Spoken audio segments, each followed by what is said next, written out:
Greetings, Culture Warriors. It is I, Jeff Vieira, author of Culture is Everything, and your host for this latest Dispatch from the Front. Today is a very special day here on the podcast. It is actually our 100th episode. So for anyone who's born with us from episode 1, treat yourself to something special today. But I thought today we'd do something a little bit different, give an update on a couple of fronts, and go kind of behind the scenes a little bit of the podcast. So we'll give this a shot and see what you think of it.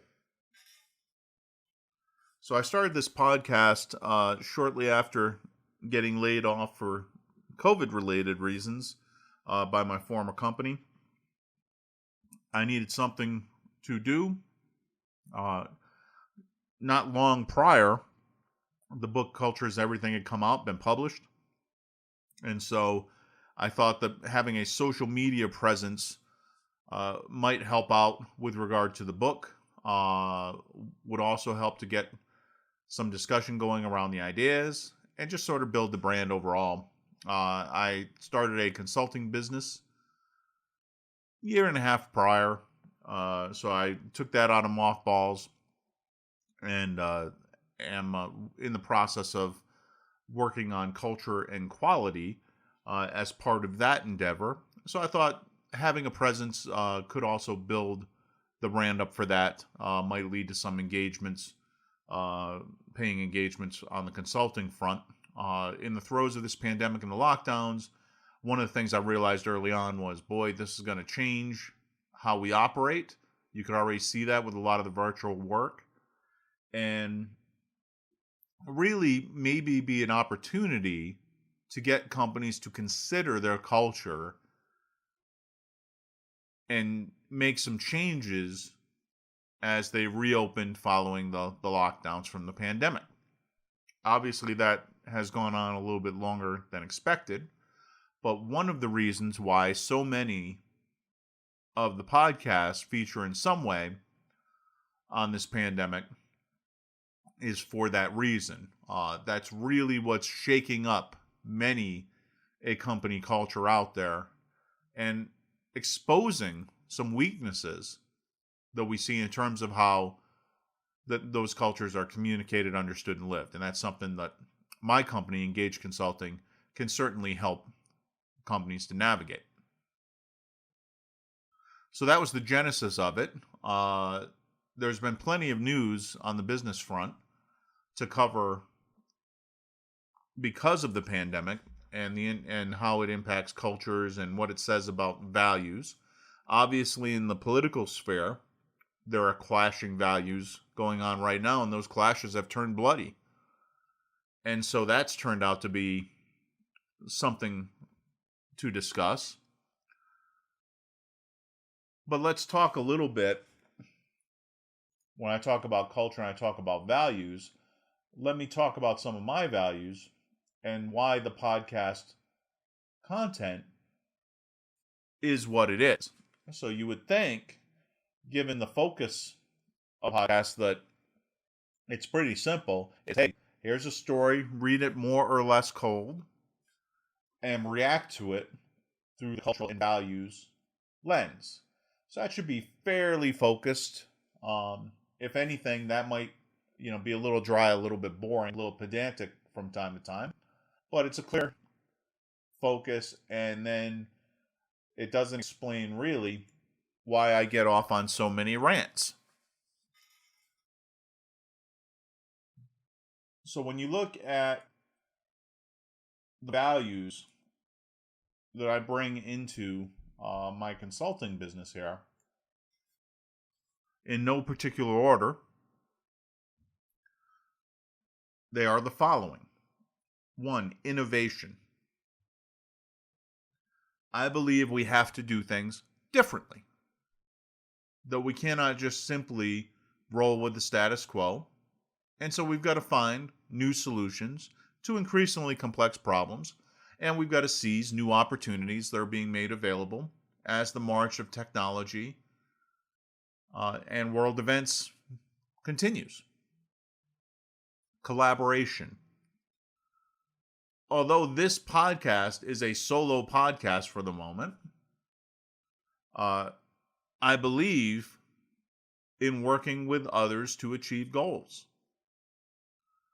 My company is called Engage because it is a reminder that we are only successful when we engage the hearts and minds of everyone.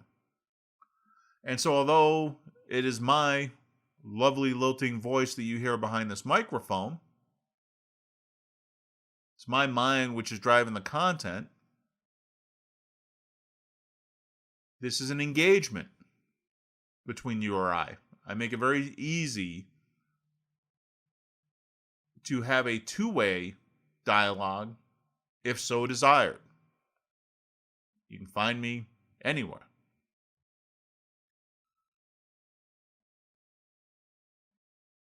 And hopefully, as the podcast grows, I'll be able to take advantage of that in the form of your feedback. In some cases, maybe even your challenges, your counter arguments, which is fine. That's part of what we're trying to do here. But I prefer collaboration to autocracy. Transparency. This is why the content is what it is largely, is because I don't put on a separate persona. In these Orwellian days, it's very tempting to really throttle yourself when you have views regarding the embrace of classical American values, as I do. The revolution is running in the opposite direction. And it's not safe, in a lot of ways, to speak out about that. But there's too much silence out there.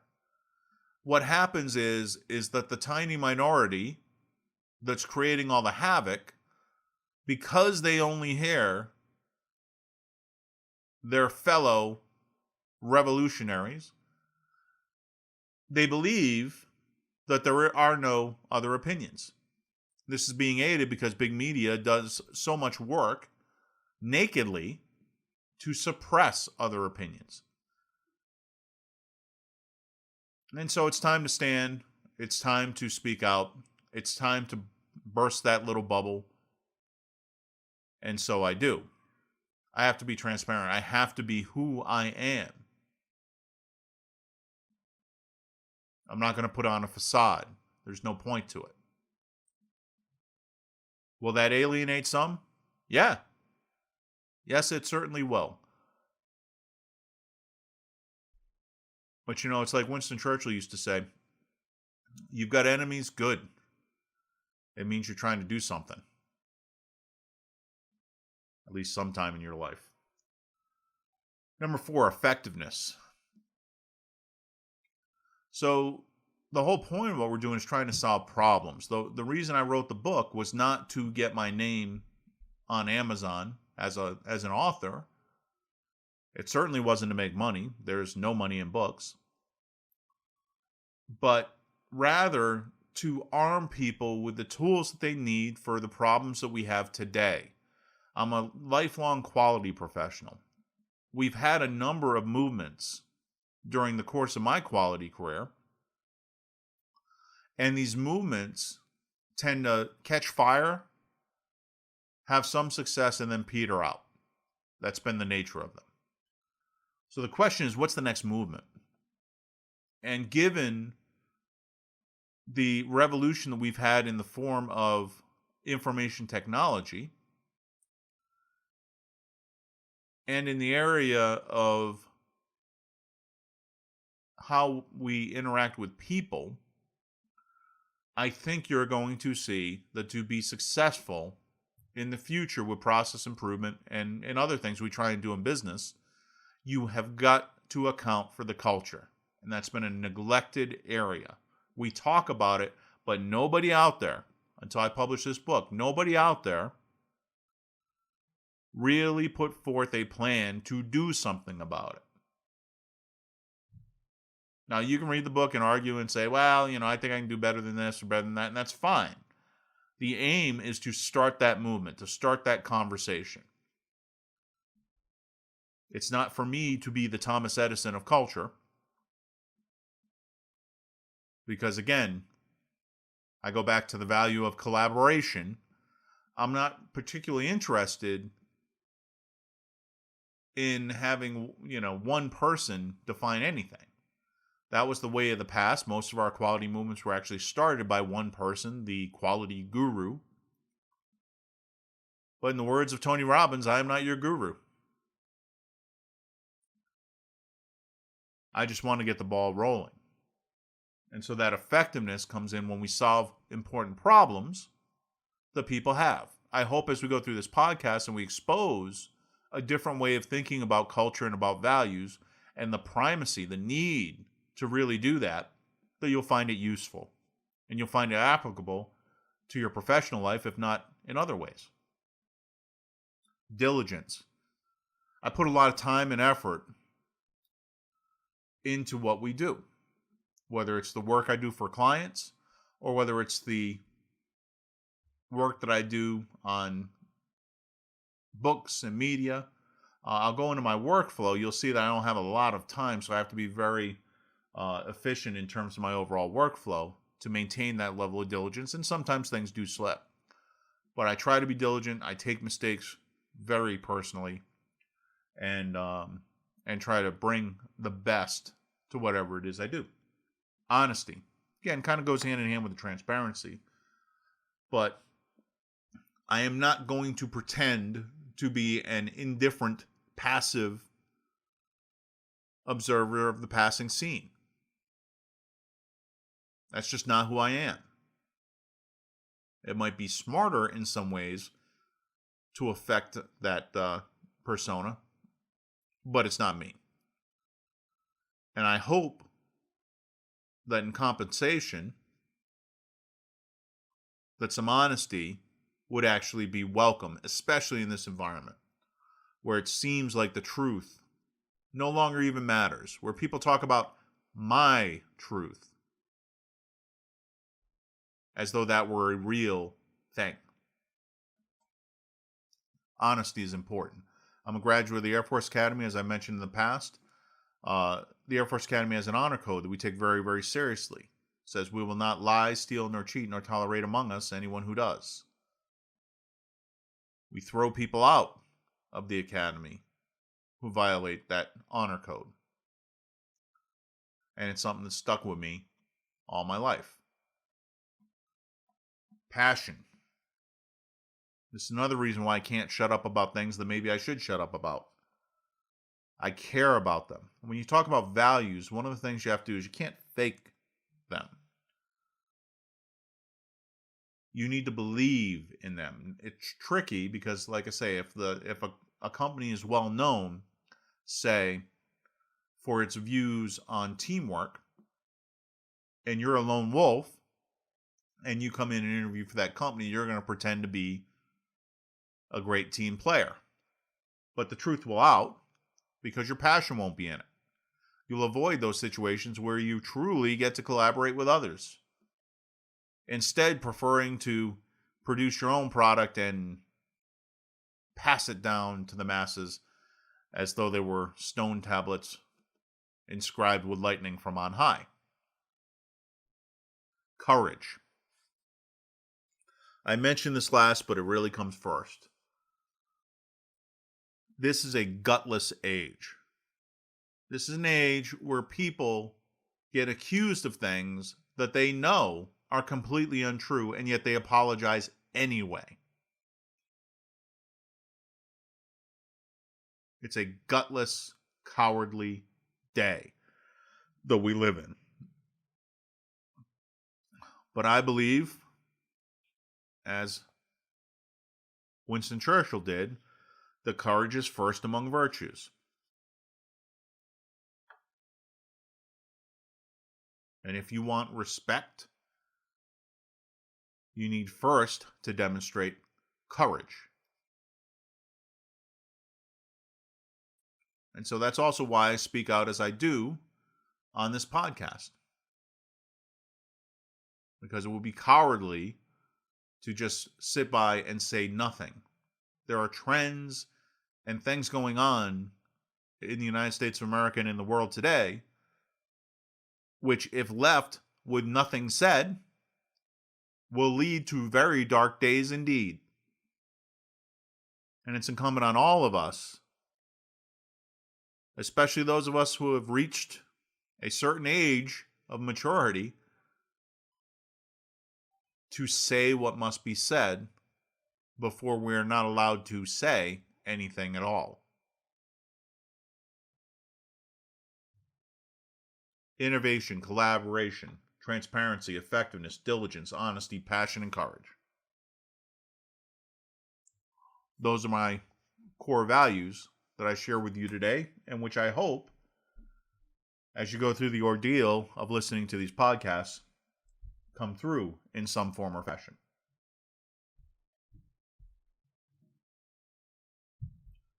So let's talk a little bit about how the podcasts actually get done. Having relatively little time after, given the various projects that I've got going on, I typically try to reserve one day, usually about 4 hours or so, a week, in order to hammer out the podcast. Now, the fact is, it's never been perfect. I've always had to slide in a couple more podcasts a week. So they are not, although they are published daily, they go up on Podbean every day at 6 a.m. That's a function of the fact that I'm limited on some platforms to cross-post to once every 24 hours. So every day at 6 a.m., you'll see the latest podcast go up. I chose Podbean as my podcast platform because the features that it has in terms of social media cross-posting are great. There is a website associated where all the content is hosted. I don't yet have a website for my consulting business, so that was very convenient. Very easy to use, and they offer some great free webinars helping content providers make the best podcast they possibly can. So the combination of all those things made Podbean a great platform. I've been very happy with it. It's not free, so but they do have a trial period. You can check it out for yourself, see if you like it, and if you do, you can get on board with that. By the way, when I say it's not free, I mean the option that I chose wasn't free. There is a free version of the platform that you can use. It's got some limitations, but it is available if you just want to get started and get your voice out there. With regard to the social media cross posts of the episodes, I've got a number of platforms for that. Number one, which is nice, is that it actually cross-posts to YouTube. As I put more into the podcast, I put less into YouTube. It was easy to do because, the views weren't great. I was trying to do the videos to expand more upon concepts in the book and use that medium effectively. But of course, video editing takes quite a bit more time. The workflow is more intensive.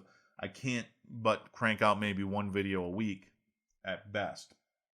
And then you've got the time overnight to upload it. It's kind of a hassle. So podcasting there has been a lot easier for me in terms of the overall workflow. I'm trying to look up now where the cross-posting is. Distribution, social share. So in terms of the current platforms on it, I have a Facebook page for Culture is Everything. And these podcasts cross-post to that. I am not on Twitter. I recommend Parler, actually, Parler, as an alternative to Twitter. Twitter is just too toxic for me. I'm on LinkedIn.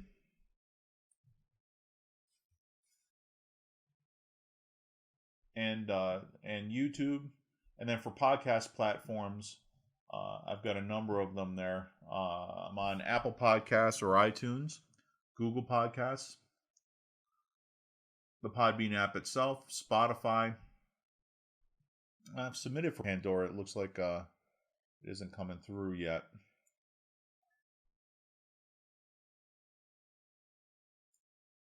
And let me see. I go one more before I get lost in this. I forget the names of some of these things. Tune in with Alexa. So the Amazon Echo product on there, it should be on.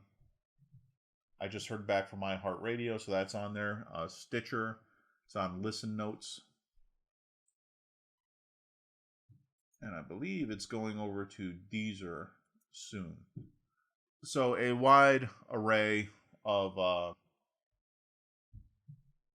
platforms through which you can hear this particular podcast. And Podbean makes it fairly easy. You just go, they guide you right through it. You go fill out a form at the site of the platform. You put in your RSS feed URL to your podcast that Podbean thoughtfully provides.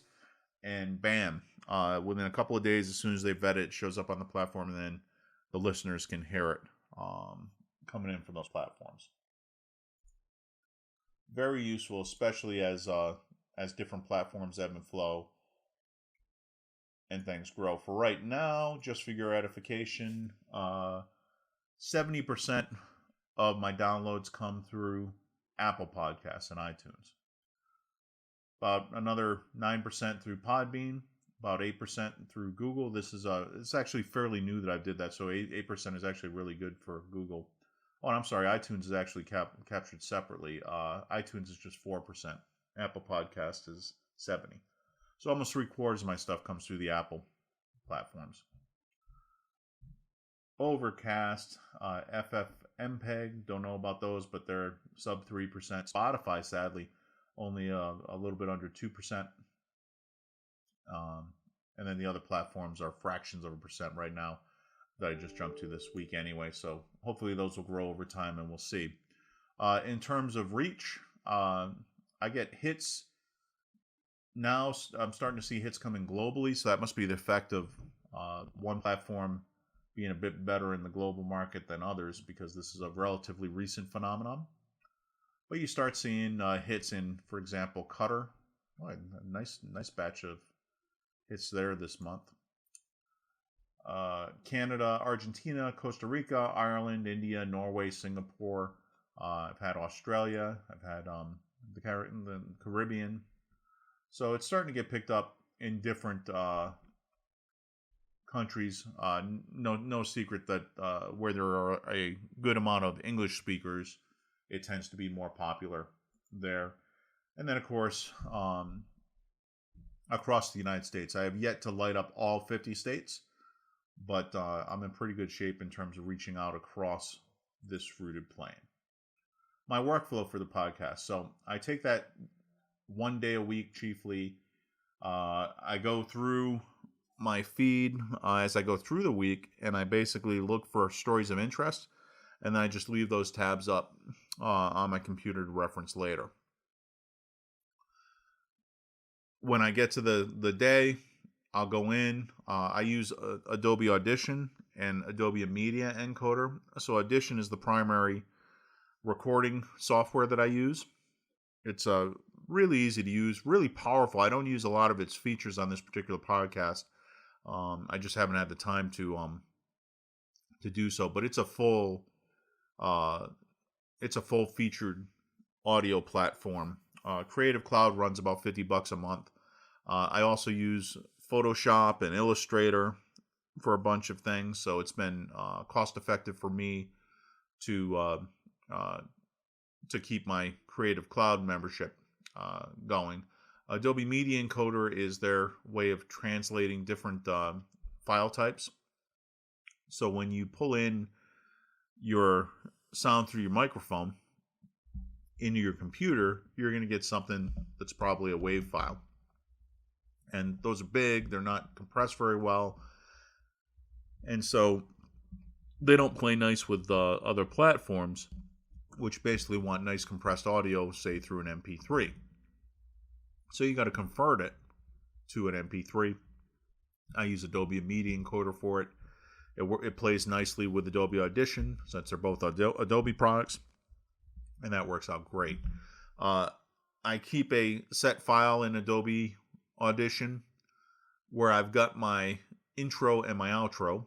Both of those it's the same piece of music. I did that on GarageBand on my iPad and then ported it over into my computer. So I've got a 30-second and a 9-second version of it. I use one for the outro, one for the intro. And those are constantly in the file. The other track that I have open is for my actual voice recording. So what I'll do when I get into Adobe is I'll set it up so I can do a new voice recording into the file that I've already set up that has the intro and the outro already there. I'll record, I'll open up my news article, hit record, and start plugging through the podcast.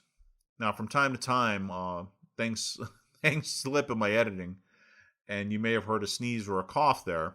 They do happen. I don't have a cough button, so instead, what happens is I'll sneeze or cough, and I'll have to go back in and start the recording over from the point before the sneeze or the cough. And what happens is, in some cases, I'm on a roll. I miss it. I usually try and write down the time where that occurs so I can, go looking for the waveform in the software. Sometimes it's easy to see, sometimes it's not. And then I manually take that out. I snip it. So if you've heard a sneeze or a cough, it's one that got away when I was editing the actual program. So I go through and I talk. I do not have notes. So I'm doing this off the cuff, speaking extemporaneously, reacting to the story that I'm reading or have just read. Generally, I try to read the article, or at least a large chunk of it, enough to get you the gist of it and respond to that. Once in a great while, the article is so bogus that I find I have to actually respond to it line by line, because I just can't wait to deal with the nonsense until the end of it. I use a wide variety of sources for these articles, but generally speaking, I'm looking for business news, but if something is just too meaty to miss, I'll pull that up. I also like to pick content where we feature the human element, because I think when you're talking about values and you're talking about culture, you are talking about people, you're talking about individuals. So going in and covering, particularly virtuous people, I think is important. I talk in the book about cultures being sustained by their heroes. You have to have an exemplar, someone who really epitomizes the cultural values. And in these trying times, those people can be kind of hard to find. And they're generally not in positions of great power. These are ordinary people who have extraordinary devotion to shared values. And so whenever I spot them in a news story, I like to share them through this platform. It also is it's a nice break from the rants for the most part. So I record the voice part of the podcast.